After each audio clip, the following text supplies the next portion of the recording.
மரண வாசல்களிலிருந்து என்னை தூக்கி விடுகிற கர்த்தாவே. சங்கீதம் 9:13. இங்கு தாவீது கர்த்தருக்கு ஒரு நாமத்தை சூட்டுகிறார். மரண வாசல்களிலிருந்து என்னை தூக்கி விடுகிற கர்த்தாவே என்று.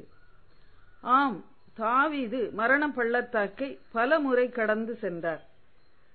பல சமயங்களில் மரணத்துக்கும் அவருக்கும் ஒரு அடி தூரம் மாத்திரம் இருந்தது.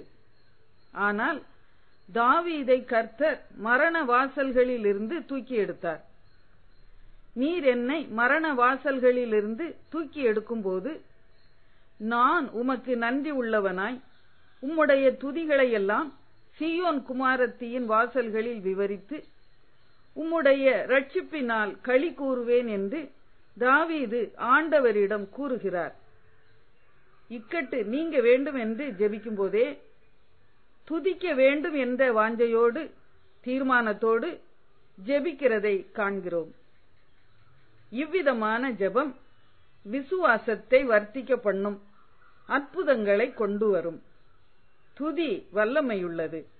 மரண வாசல் என்றல்லாமல் மரண வாசல்கள் என்று பன்மையில் எழுதப்பட்டிருக்கிறது.